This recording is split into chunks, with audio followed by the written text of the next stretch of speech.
नमस्कार, मी गणेश शिंदे. आपल्या सर्वांचं युवराज न्यूजमध्ये मनपूर्वक स्वागत. आज आपण आहोत कंधार शहरामध्ये. कंधार शहरामध्ये निवडणुकीची रणधुमाळी चालू आहे. नगर परिषदेमध्ये बरेच नगरसेवक भाजप असेल, राष्ट्रवादी असेल, काँग्रेस असेल आणि अन्य देखील पक्षाचे उमेदवार आहेत. त्याच माध्यमातून आज आपण थेट नगरसेवकांची मुलाखत घेत आहोत. त्यासोबत आपल्यासोबत आहेत निलेवाड सर.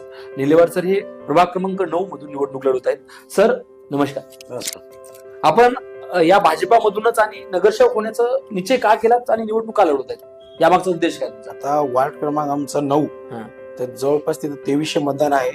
तर 1200 मतदानाचा एरिया जो आहे तेवढ्या एरियामध्ये तिथल्या एरियामधून आमच्या माणसांनी कुठलाच फॉर्म भरला नाही आतापर्यंत. नगरसेवक येतात दुसरीकडून, आमच्या वार्डामध्ये बसतात, काही थोडेसे पैसे वाटून पसार 5 वर्ष तिकडेच गायब होऊन जातात सगळे.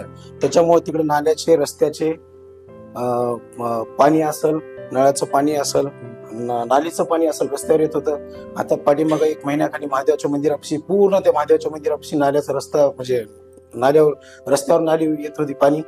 ते मग जरा 3-4 वेळा मी नगरपालिकेला अर्ज देऊन ते रस्त्याचं आणि नालीचं मी काम करून घेतलेलं आहे महादेवाच्या मंदिराजवळ.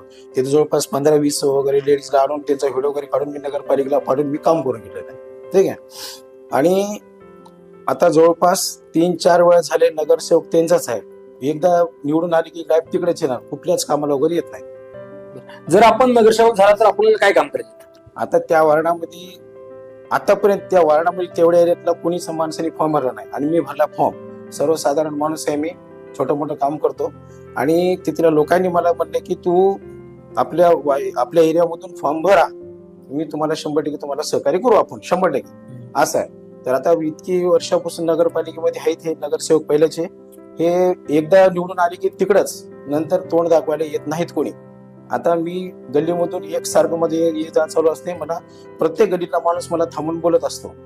तर मग आता 7-8 दिवसापासून पाणी नव्हतं, तर मी प्रचाराला गेलो तर हे पाणीच नाही मिळाला, पाणीच नाही, असं करता करू लागले. मग आता म्हणलं आम्हाला निवडून द्या, आम्हाला मतदान करा 100%, काहीच तुम्हाला एका गोष्टीची तकलीफ होते ना, मी पूर्ण स्वतःच्या खर्चाने काम करेल असं गल्लीतल्या लोकांना आश्वासन दिलेलं आहे. धन्यवाद. तर हे होते निलेवाड सर. त्यांच्या संदर्भात आपण संवाद साधलाय. त्या संदर्भात आपलेही काही प्रश्न असतील तर नक्की तुम्ही कॉमेंट बॉक्समध्ये टाकून आम्हाला कळू शकता. धन्यवाद सर. पुन्हा भेटूया पुढील सत्रात. तोपर्यंत धन्यवाद.